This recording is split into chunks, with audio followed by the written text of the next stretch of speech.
నమస్తే, welcome to Chandu RK news. నేను మీ ఆదిత్య. ముందుగా బులెటిన్ హెడ్లైన్స్. ప్రపంచంలో మేడారం తర్వాత అతిపెద్ద గిరిజన ఉత్సవం నేటి నుంచి నాగోబా జాతర. హైదరాబాద్లో బీఆర్ఎస్కు షాక్. కాంగ్రెస్లో చేరిన కీలక నేత. ఫుడ్ డెలివరీ ఇచ్చేందుకు వెళ్తున్న యువకుడికి బ్యాగ్ తీసి చెక్ చేస్తే ఏం తెలివిరా నాయనా. ప్రపంచంలోని అతిపెద్ద గిరిజన ఉత్సవాల్లో ఒకటిగా గుర్తింపు పొందినటువంటి నాగోబా జాతర శుక్రవారం నుంచి ప్రారంభం కానుంది. ఇక ఆదిలాబాద్ జిల్లా ఇంద్రవెల్లి మండలం కేస్లాపూర్లో 3 రోజుల పాటు జరుగుతున్నటువంటి ఈ జాతరకు అధికారులు అన్ని ఏర్పాట్లు పూర్తి చేశారు. ఇక మెస్రాం వంశీయులు చేతుల మీదుగా జరిగే ఈ ఉత్సవం ఆదివాసులకే కాదు మిగతా వర్గాలకు ప్రత్యేకమై దాదాపు 400 మంది గిరిజనులు నివసించేటువంటి కేస్లాపూర్కు జాతర సందర్భంగా వివిధ ప్రాంతాల నుంచి మెస్రాం వంశీయులు సహా ఇతర రాష్ట్రాల నుంచి లక్షల మంది భక్తులు తరలివస్తారు. ఇక ప్రపంచంలోని అతిపెద్ద గిరిజన ఉత్సవాల్లో ఒకటిగా గుర్తింపు పొందినటువంటి నాగోబా జాతర శుక్రవారం నుంచి ప్రారంభం కానుంది. ఇక ఆదిలాబాద్ జిల్లా ఇంద్రవెల్లి మండలం కేస్లాపూర్లో 3 రోజుల పాటు జరుగుతున్నటువంటి ఈ జాతరకు అధికారులు అన్ని ఏర్పాట్లు పూర్తి చేశారు. మేడారం తర్వాత రెండో అతిపెద్ద గిరిజన జాతరగా గుర్తింపు పొందినటువంటి నాగోబాను ప్రభుత్వం అధికారికంగా నిర్వహిస్తోంది. ఇక ఇటీవల సీఎం రేవంత్ రెడ్డి సహా మంత్రులు కేస్లాపూర్ వచ్చి పూజలు నిర్వహించారు. ఇక కొత్తగా ఏర్పడినటువంటి ప్రభుత్వం ఈసారి జాతరను ప్రతిష్టాత్మకంగా తీసుకోవడంతో కలెక్టర్ రాహుల్ రాజ్, ఎస్పీ గౌస్ అలం ఏర్పాట్లు పర్యవేక్షిస్తున్నారు. ఇక 3 డీఎస్పీలు ఆధ్వర్యంలో 6 సిఐలు, 28 మంది ఎస్ఐలు, 37 మంది ఏఎస్ఐలు,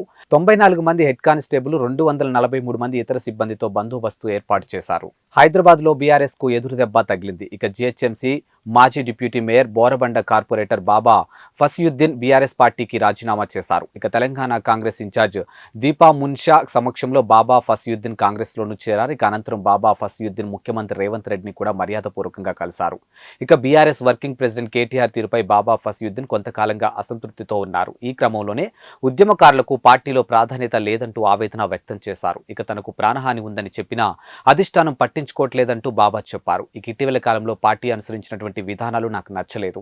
పార్టీ ఆవిర్భావం నుంచి నేను కష్టపడి పనిచేశాను. ఇక తెలంగాణ ఉద్యమంలో విద్యార్థి నాయకుడిగా చురుగ్గా పాల్గొన్నాను.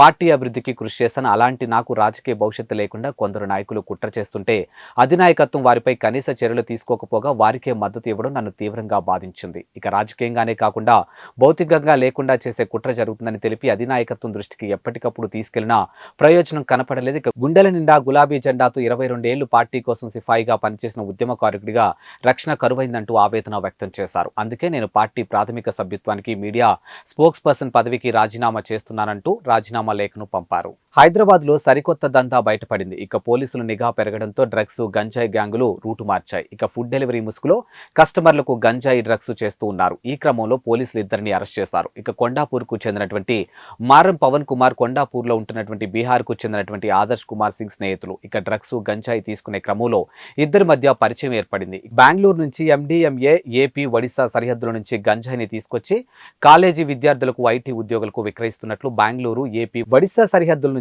1000 రూపాయలకు గ్రాము చొప్పున తీసుకొచ్చి నగరంలో 7,000కు అమ్ముతున్నారు. ఇక ఫుడ్ డెలివరీ బాయ్ గా పనిచేస్తున్నటువంటి ఆదర్శ్ ఫుడ్ తీసుకెళ్లే బ్యాగ్ లో అడుగున డ్రగ్స్, గంజాయి పొట్లాలు పెడతాడు. ఇక ఫుడ్ పార్సిల్ ముసుగులో వాటిని అవసరమైన వాటికి విక్రయిస్తూ ఉన్నాడు. ఇక నిందితులు కొండాపూర్ శిల్పా పార్క్ ప్రధాన రహదారి దగ్గర విక్రయాలు చేస్తున్నట్లు పోలీసులు సమాచారం వచ్చింది. ఇక వెంటనే పోలీసులు నిఘా పట్టి ఇద్దరిని అరెస్ట్ చేశారు. వారి నుంచి 21,788 గ్రాముల ఎండిఎంఏ, 874.316 గ్రాముల గంజాయి, ఇక 2 చిన్న డిజిటల్ తూకం యంత్రాలు, 1 కారు, 3 మొబైల్ స్వాధీనం చేసుకున్నారు. ఇక ఈ డ్రగ్స్, గంజాయి విలువ 8 లక్షలు ఉంటుందని చెప్తున్నారు. శ్రీ సత్యసాయి జిల్లాలో కురుబలలో అత్యధికంగా ఉన్నారని, వారి దామాషా ప్రకారం 2 అసెంబ్లీ స్థానాలు, 1 పార్లమెంటు స్థానాన్ని రాజకీయ పార్టీలో కేటాయించాలని కురుబ సంఘం నేత సాముకోటి ఆదినారాయణ డిమాండ్ చేశారు. ఈ సందర్భంగా పెనుగొండ నియోజకవర్గం గోరుట్ల పట్టణంలో నిర్వహించినటువంటి కురువ సంఘ సమావేశానికి ఆయన హాజరయ్యారు. ఈ కార్యక్రమంలో యువజన సంఘం జిల్లా అధ్యక్షులు కేశాన ఆదినారాయణ, జిల్లా ఉపాధ్యక్షులు అశోక్, కోటి, రమేష్, రాము, శ్రీనివాసులు తదితరులు పాల్గొన్నారు. ఆంధ్రప్రదేశ్ లో దాదాపు 27 నుంచి 30 లక్షల మంది కురువులు ఉన్నారు. రాయలసీమలో అత్యధికంగా కురువులు ఉన్నారు. ఇప్పటికైనా కురుబ కులాన్ని గుర్తించి అన్ని పార్టీలు ఈ రాయలసీమ ప్రాంతానికి సంబంధించిన కురువులు జనాభా ప్రాతిపదంగా ఎమ్మెల్యే సీట్లను, ఎంపీ సీట్లను, ఎమ్మెల్సీ సీట్లను, నామినేటెడ్ పదవుల్లో కూడా అన్నిట్లో కూడా న్యాయం చేయాలని ప్రభుత్వానికి, ప్రతిపక్షానికి, అన్ని పార్టీలకు కూడా కురువ సంఘం తరఫున మేము డిమాండ్ చేస్తున్నాం. కురువులు బీసీలో అత్యధికంగా ఉన్నారు. రాజకీయంగా చైతన్యవంతులు దాదాపు ఈ రాయలసీమ ప్రాంతంలో కూడా 10 సీట్లు, 10 స్థానాల్లో కూడా ఎమ్మెల్యే స్థానాలు అడుగుతున్నారు. 2-3 స్థానాల్లో ఎంపీలు అడుగుతున్నారు. జనాభా ప్రాతిపదంగా ఈ రాయలసీమ ప్రాంతానికి కురుబులకు న్యాయం చేయాలి. అదే మన సత్యసాయి జిల్లాకు తీసుకుంటే 2 ఎమ్మెల్యే 1 ఎంపీ సీట్ కూడా ఇవ్వాలని ఇటు తెలుగుదేశం పార్టీ, వైఎస్ఆర్సీపీ పార్టీ, మిగతా అన్ని పార్టీలకు కూడా కురుబ సంఘం తరఫున మేము డిమాండ్ చేస్తున్నాం. ప్రభుత్వం ప్రతిష్టాత్మకంగా చేపట్టినటువంటి పేదలకు ఇళ్ల పథకంలో అర్హులైన వారికి మంజూరు చేసినటువంటి ఇళ్ల స్థలాలు రిజిస్ట్రేషన్లో తీవ్ర ఇబ్బందులు ఎదుర్కొంటున్నారు. ఇక సచివాలయం పరిధిలో చేస్తున్నటువంటి రిజిస్ట్రేషన్ల కోసం లబ్ధిదారులు బారులు తీరి వేచి చూస్తూ ఉన్నారు. ఇక సర్వర్లు మొరాయించడంతో చేసేదేమీ లేక వెనుతిరిగి వెళ్లిపోతూ ఉన్నారు. ఇక ప్రతి గ్రామ సచివాలయ పరిధిలో ఇదే పరిస్థితి ఎదుర్కొన్నట్లు లబ్ధిదారులు ఆవేదన వ్యక్తం చేశారు. రూరల్ తహసీల్దార్ విజయ్ ప్రసాద్ పండూరు నేమం సచివాలయంను సందర్శించి రిజిస్ట్రేషన్ల సర్వర్లతో సాంకేతిక సమస్యల వల్ల ఇబ్బందులు వచ్చాయని ఉన్నతాధికారుల దృష్టికి తీసుకువెళ్లి సమస్యను పరిష్కరించి రిజిస్ట్రేషన్లు ప్రక్రియ కొనసాగిస్తామని తెలిపారు. ఎంపీ హౌసింగ్ రిజిస్ట్రేషన్ ప్రాసెస్ ఎలా జరుగుతుందని చెప్పి చూడటానికి వచ్చాను సార్. ఇక్కడ ప్రజెంట్ ఏంటంటే కొంచెం టెక్నికల్ ప్రాబ్లం వల్ల కొంచెం స్లో అయింది. సర్వర్ స్లో అవడం, టెక్నికల్ ప్రాబ్లం అవడం వల్ల అది కొంచెం జరగట్లేదు. పబ్లిక్ అయితే అందరూ వచ్చారు, బెనిఫిషరీస్ అందరూ వచ్చారు. ఈ 3 గంటలకి ఇప్పుడు తీర్ అవుతుందన్నారు. అది తీర్ అయిన వెంటనే అందరికీ వచ్చిన వాళ్ళందరితో కూడా రిజిస్ట్రేషన్ చేసేటానికి సచివాలయం స్టాఫ్ మరి రెవెన్యూ సిబ్బంది కూడా అందరూ అందుబాటులో తెలియజేస్తున్నారు.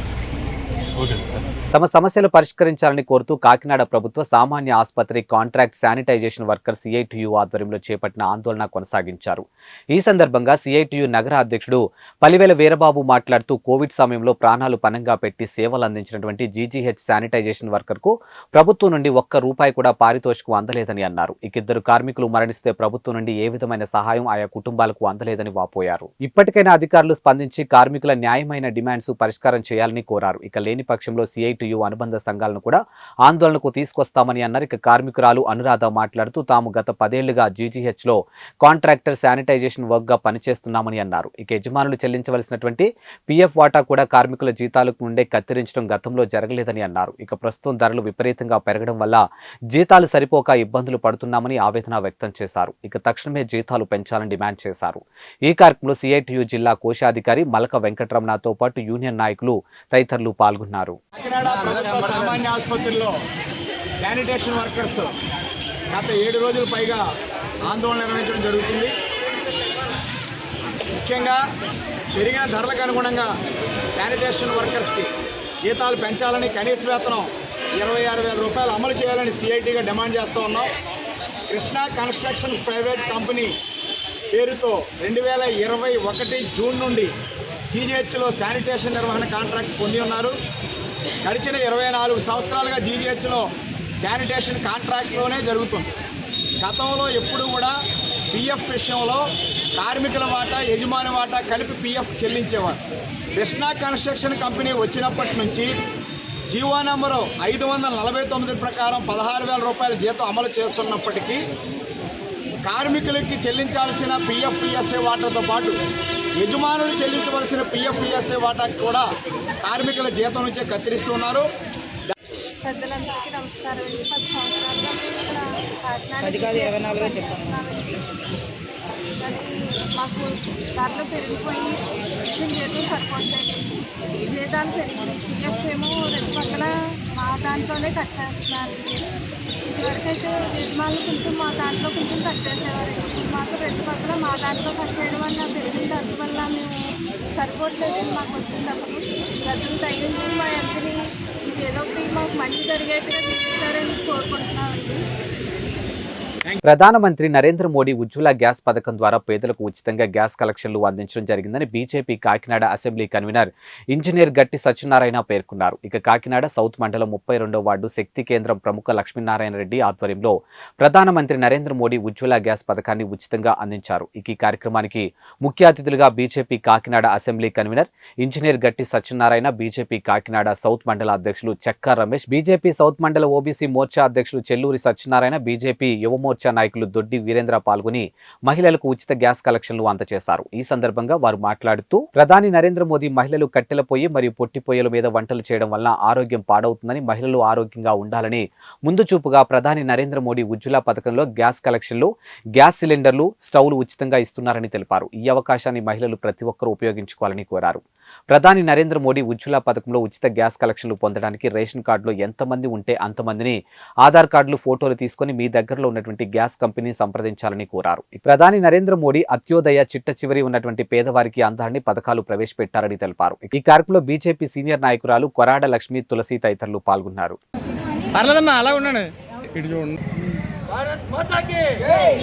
ఉజ్వల పథకాన్ని మహిళలకి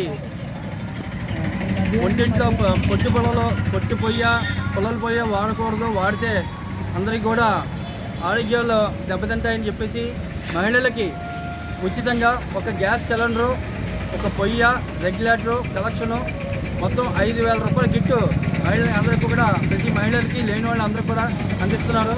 నా పేరు ఆశశ్రీ అండి. నేను హౌస్ వైఫ్ని యాక్చువల్లీ. ఇప్పుడు ప్రెజెంట్ గ్యాస్ గురించి ఏదైతే వచ్చిందో స్కీమ్ ఇది ఒక్కటే కాకుండా ఇంకా చాలా స్కీమ్స్ రన్ అవుతున్నాయి ప్రెజెంట్. అవన్నీ కూడా ఇంకా చాలా హెల్ప్ఫుల్ ఉండేవి అందరికీ. ఎవరైతే హౌస్ వైఫ్స్ కింద ఉన్నారో, ఎవరైతే వర్కింగ్ ఉమెన్స్ కాకుండా ఇంట్లోనే ఉంటున్నారో, ఇంకా చిన్న చిన్న చదువులు చదువుకున్న వాళ్ళందరికీ కూడా చాలా యూస్ఫుల్ అయ్యే స్కీమ్స్ చాలానే ఉన్నాయి. అవన్నీ కూడా అందరూ తప్పకుండా యూజ్ చేసుకోవాలని చెప్పేసి కోరుకుంటున్నాను. ప్లస్ ఇది కూడా మా అందరికీ ఇచ్చినందుకు చాలా థ్యాంక్స్ చెప్తున్నాను అందరికీ. బీజేపీ మోడీ గారికి. నా పేరు సెల్లూరు సత్యనారాయణ.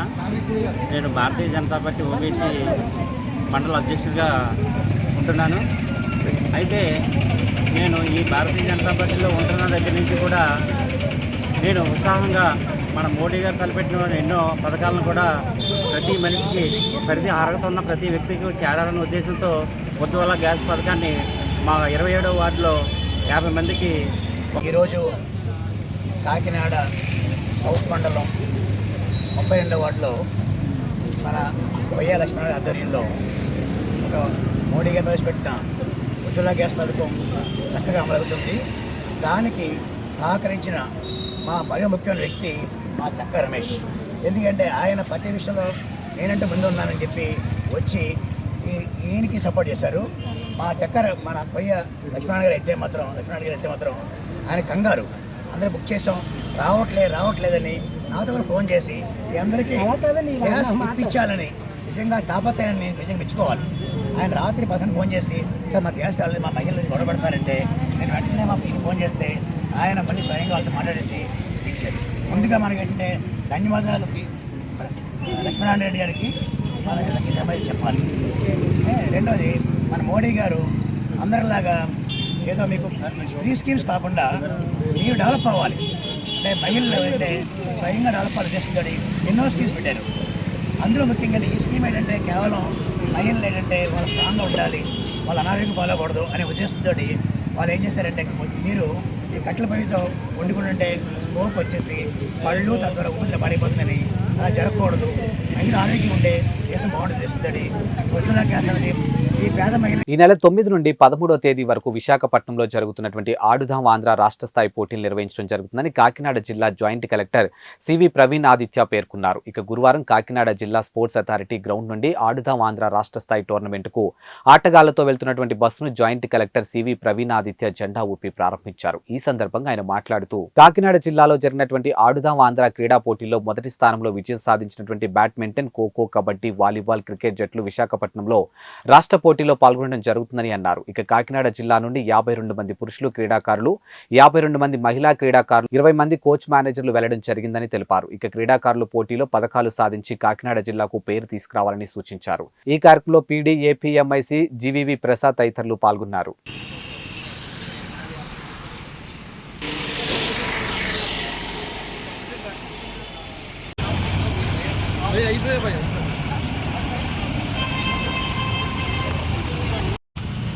Thank you, sir.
ప్రభుత్వ నిర్బంధాన్ని ప్రశ్నిస్తూ ఆశా కార్యకర్తలు పెద్ద సంఖ్యలో కాకినాడ సుందరయ్య భవన్ నుండి కలెక్టరేట్కు వెళ్లే ప్రయత్నించడంతో పోలీసులు తాళ్లను వాహనాలను అడ్డుపెట్టి ఆటంకపరిచే ప్రయత్నంలో పోలీసులకు ఆశా వర్కర్లకు మధ్య తీవ్ర తోపులాట జరిగింది. ఇక ఆందోళనకు నాయకత్వం వహిస్తున్నటువంటి సిఐటియు జిల్లా అధ్యక్షులు దువ్వా శేషబాబ్జీని ఆశా వర్కర్ యూనియన్ జిల్లా కోశాధికారి నొక్కా లలిత నాయకులు మలకా నాగలక్ష్మి చెక్కల వేణీలను అరెస్ట్ చేసి స్థానిక 3 టౌన్ 1 టౌన్లకు తరలించారు. అరెస్ట్ చేసిన వారిని విడుదల చేయాలని కోరుతూ కాకినాడ ఆర్డీఓ ఆఫీస్ ముందు సుమారు 200 మంది ఆశా కార్యకర్తలు ధర్నా నిర్వహించడంతో పోలీసులను అరెస్ట్ చేసి నాయకత్వాన్ని విడుదల చేశారు. ఈ కార్యక్రమంలో సిఐటియు నాయకులు టి రాజా, రొంగల ఈశ్వరరావు, జిల్లా ప్రధాన కార్యదర్శి చెక్కల రాజ్ కుమార్ తదితరులు పాల్గొన్నారు.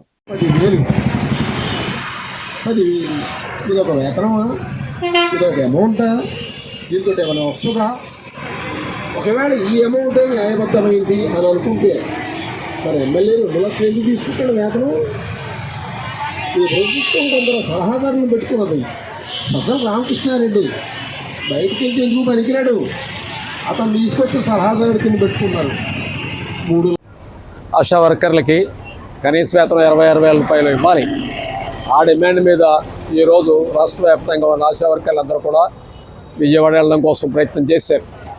పోలీసు వారు పెద్ద ఎత్తున నిర్బంధాన్ని ప్రయోగించారు. దాదాపు అన్ని జిల్లాల్లోనూ కూడా బయలుదేరుతున్న వాళ్ళని అరెస్ట్ చేసి స్టేషన్లో పెట్టారు. స్టేషన్లు అన్నీ నిండిపోవడంతో కళ్యాణ మండపాల్లో పెట్టారు. అర్ధరాత్రి పూట వదిలిపెట్టారు. వాళ్ళందరూ విడుదలైనట్టు వాళ్ళు మళ్ళీ టికెట్ తీసుకుని బస్సు ఎక్కితే వాళ్ళు కూడా ఆపేసేసి వివిధ స్టేషన్లో నిర్బంధించారు. ఇది అన్యాయం. ఒక సైనిక పాలన మార్షల్లా. నా పేరు లలిత అండి. నేను జిల్లా కోశాధికారిని మాట్లాడుతున్నాను. మేము కనీస వేతనం మాత్రమే అడుగుతున్నాము.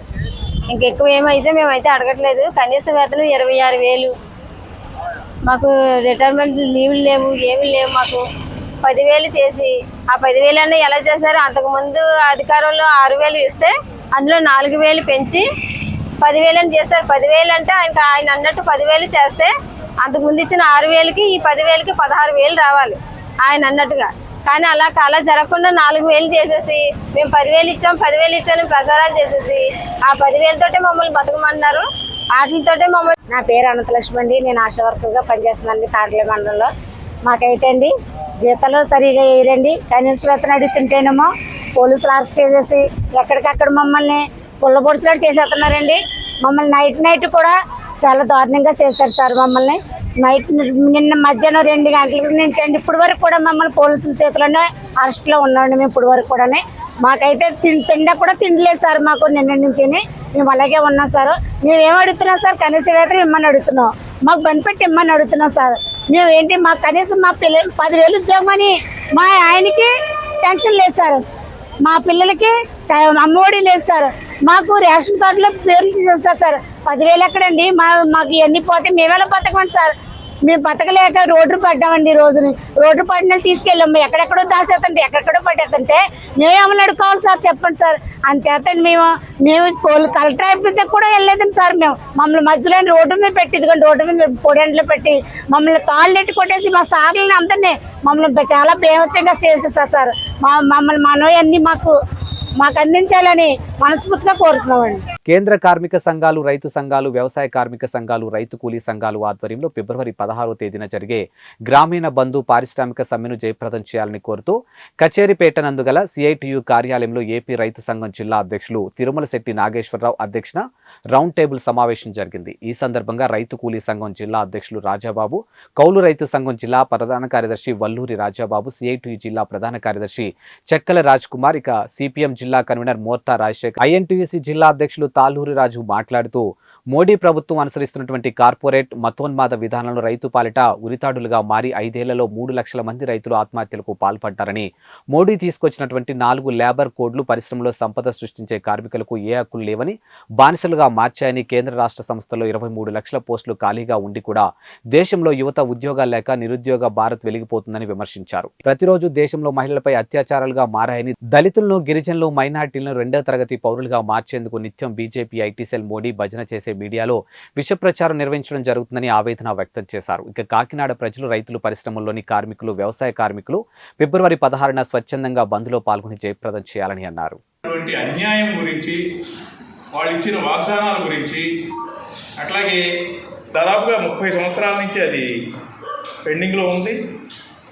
దాన్ని కూడా కనీసం మద్దతు ధర రైతు సంఘాలు, కార్మిక సంఘాలు, ప్రజానీకం అంతా కూడా ఢిల్లీ నిర్బంధ పోరాటం చేసినప్పటికీ కూడా దాదాపుగా 700-800 మంది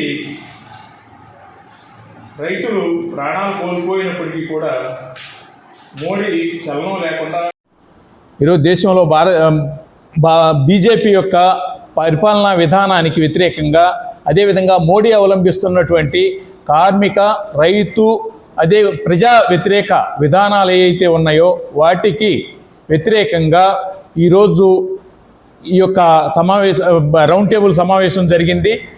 ఈ నెల ఫిబ్రవరి నెల 16వ తేదీన భారతదేశ వ్యాపితంగా కూడా గ్రామీణ బంధు, అదేవిధంగా పారిశ్రామిక బంధు జరపాలని చెప్పి కేంద్రం నుంచి ఏదైతే రైతు, కార్మిక ఐక్యవేదిక ఉందో ఐక్యవేదిక పిలుపు మేరకు ఫిబ్రవరి 16వ తేదీన భారత్ బంద్ జరుగుతుంది. దేశంలోని నరేంద్ర మోడీ నాయకత్వంలోని బీజేపీ ప్రభుత్వం ప్రజా, కార్మిక, రైతాంగ వ్యతిరేక విధానాలను అవలంబిస్తూ ఉన్నారు. దేశం అధోగతి పాలు చేస్తూ ఉన్నారు. మరి ప్రశ్నించే తత్వం లేకుండా నిర్బంధాలని, మరి నియంతృత్వ పాలనని కొనసాగిస్తూ ఉన్నారు. అలాగే ప్రజలను పక్కదోవ పట్టేస్తూ ఉన్నారు. మతం పేరుతో, రామాలయం పేరుతో ప్రజలను పక్కదోవ పట్టేస్తూ ఉన్నారు. దేశంలో అధిక ధరలు విపరీతంగా పెరిగిపోయినాయి. సామాన్యులు బతకడం కూడా చాలా కష్టమైపోయింది. నిరుద్యోగ శాతం పెరిగిపోయింది.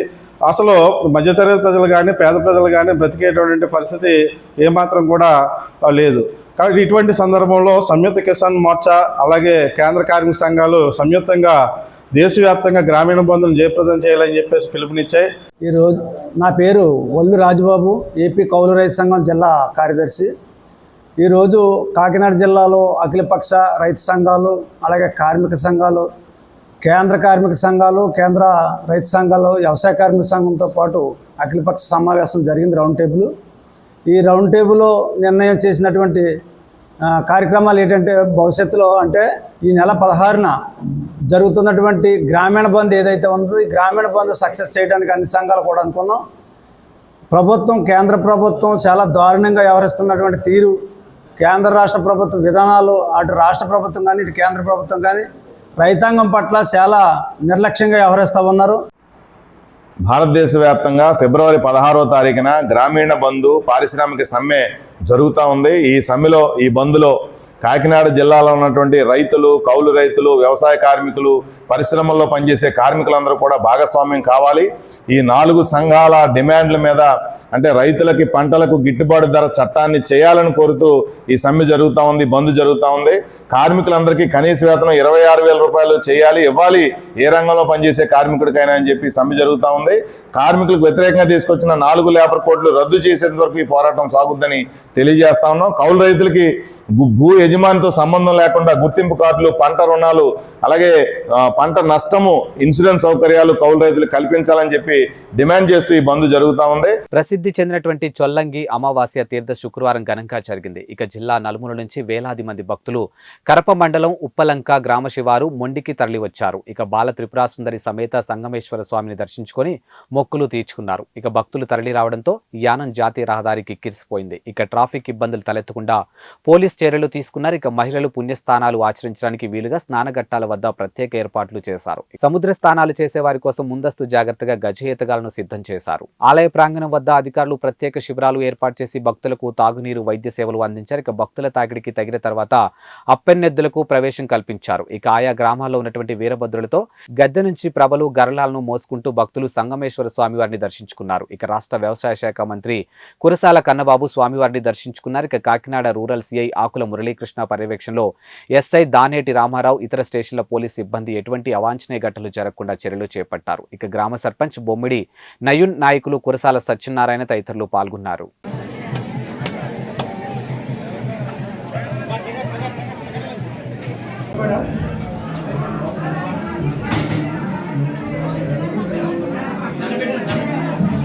ఓకే సార్, చెప్పండి. ఓకే. నమామి వేదమాతరం బాలా త్రిపుర సుందరి సమేత సంగమేశ్వర స్వామినే నమో నమః. ఈవేళ చొల్లంగి అమావాస్య అనేటటువంటి పండుగ పర్వదినం జరుగుతుంది. ఈ యొక్క చొల్లంగి తీర్థం యొక్క విశిష్టత ఏమిటి అంటే, వశిష్ఠాది మహర్షులందరూ కూడా గంగా నదీ తీరము నుండి ఒక పాజ 7 పాజలుగా విభజన చేసి ఒక పాజని చొల్లంగి, అలాగే మొండితీర్థ, అలాగే బ్రహ్మసమేధ్యం మీదుగా రామేశ్వరం మీదుగా ఈ యొక్క అంతర్వేదిలో కలవడం జరుగుతుంది ఈ పాయ. అలాగే ఈ వేళటి రోజున భక్తులందరూ కూడా ఇక్కడ ఈ నదీ ఒడ్డున స్నానమాచరించి ఈ యొక్క సంగమేశ్వర స్వామి వారిని దర్శనం చేసుకున్నట్లయితే చేసినటువంటి పాపాలన్నీ కూడా పోయి ఏదైతే కోరుకుంటారో ఆ కోరికలన్నీ కూడా సిద్ధిస్తాయి అని చెప్పేసిన భక్తుల నమ్మకం. అలాగే భక్తులు ఎక్కడెక్కడి నుంచో కూడా వచ్చి ఇక్కడ స్నానమాచరించి ఆ యొక్క స్వామివారి దర్శనం చేసుకుంటూ జన్మని చరితార్థం చేసుకుంటున్నారని చెప్పేసి ఈ విధంగా ఈ సమయంలో తమకి మనవి చేస్తుంది. ఈ నెల 7వ తారీఖున బుధవారం నాడు యాత్ర 2 సినిమాను అంగన్వాడీ ఆశా వర్కర్లు మరియు ఐఏఎస్ ఐపీఎస్లు అందరూ తప్పక చూడాలని, అందుకుగాను ఒక పూట ఉద్యోగాలకు సెలవు ప్రకటించినట్లుగా జీవోను ఏపీ ప్రభుత్వం విడుదల చేసిన విధంగా ఉన్నటువంటి తప్పుడు విషయాన్ని సోషల్ మీడియా వేదికగా ఫార్వర్డ్ చేయడం అనేది ఐటీ యాక్ట్ కింద శిక్షార్హులు అవుతారని, అలా ఫార్వర్డ్ చేసిన వారిపై చట్టరీత్యా చర్యలు తీసుకోవడం జరుగుతుందని డోన్ పట్టణ సిఐ ప్రవీణ్ కుమార్ తెలియజేశారు. అంటే ఫిబ్రవరి 7వ తారీఖు 2024 తారీఖు నాడు ఆంధ్రప్రదేశ్ ప్రభుత్వం జీవో నెంబర్ 483 అనేదాన్ని రిలీజ్ చేసి యాత్ర సినిమా ఏదైతే యాత్ర 2 ఉందో ఆ యాత్ర 2 సినిమా అందరూ కూడా వీక్షించాలని, ఆశా వర్కర్లు, వాలంటీర్లు వాళ్ళంతా వీక్షించాలని, వాలంటీర్లు వెళ్ళి 10 మందిని ఆ సినిమా చూపించాలని, వాలంటీర్ వెళ్ళినప్పుడు ప్రతి థియేటర్ యాజమాన్యం కూడా ఒక్కొక్క వాలంటీర్కి 10 టికెట్లు ఇవ్వాలని, అదేవిధంగా గవర్నమెంట్ ఉద్యోగస్తులు ఎవరైనా సరే ఈ యొక్క కుటుంబంతో పాటు ఈ యొక్క సినిమాకి పోతే, యాత్రాటు సినిమాకి పోతే వారికి హాఫ్ డే లీవ్ శాంక్షన్ చేయాలని చెప్పేసి ఒక ఫేక్ జీవో ఒకటి సర్క్యులేట్ అవుతూ ఉంది వాట్సాప్ గ్రూపుల్లో. ఆ జీవో ఫేక్ అని ఎలా అంటున్నామంటే, దాంట్లో ప్రస్తుతం చీఫ్ సెక్రటరీగా మనకి జవహర్రెడ్డి సార్ ఉన్నారు. ఆయన పేరు కాకుండా ప్రస్తుతం నీలం సాహ్ని మేడం ఉన్నట్టుగా ఆ జీవో కాపీని రిలీజ్ చేయడం జరిగింది. కాబట్టి ఈ జీవో ఫేక్ న్యూస్ అనేది మనకు క్లియర్గా తెలుస్తుంది. అదేవిధంగా జీవో నెంబర్ 483 అనేది దాన్ని ఒరిజినల్గా చూస్తే కూడా అది వేరే కంటెంట్ మీద ఉంటుంది. కాబట్టి ఈ విధంగా తెలియకుండా చాలామంది దీంట్లో ఉన్న మ్యాటర్ చదవకుండా, ఎవరు ప్రచురించారనే విషయం కూడా చూసుకోకుండా చాలామంది ఈ విధమైనటువంటి ఫేక్ న్యూస్ని వాట్సాప్ గ్రూపుల్లో, వివిధ గ్రూపుల్లో ఫార్వర్డ్ చేస్తూ ఉన్నారు. తెలిసి చేసినా తెలియకుండా చేసినా కూడా ఇది తప్పే అవుతుంది. కాబట్టి ఇలా చేసిన దాని విషయంలో చట్టపరమైన చర్యలు వాళ్ళ మీద తీసుకోవడం జరుగుతుంది. కాబట్టి ఇలాంటి కార్యక్రమాలు చేయకుండా ఉండాలని, ఇలాంటి ఏవైతే ఫేక్ న్యూస్ ఉన్నాయో వాటిని ఫార్వర్డ్ చేయకుండా ఉండాలని చెప్పేసి ప్రజలందరికీ, అదేవిధంగా పౌరులందరికీ కూడా బాధ్యతాయుతంగా ఉండాలని చెప్పేసి డోన్ పోలీస్ వారి తరఫు నుంచి మరీ కోరుకుంటున్నాం. Thank you very much. ఇలా న్యూస్ వైరల్ చేసిన వారి మీద చట్టపరంగా ఈ విధంగా చర్యలు తీసుకుంటారు.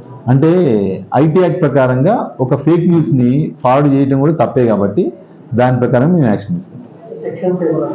సెక్షన్స్ దాన్ని చూసి ఓకే. 2 వ్యక్తుల్ని మేము ఐడెంటిఫై చేశాం. ఇంకా ఎంతమంది ఎన్ని గ్రూపుల్లో చేశారనేది క్లియర్గా దాన్ని చూసిన తర్వాత మీకు చెప్తాం.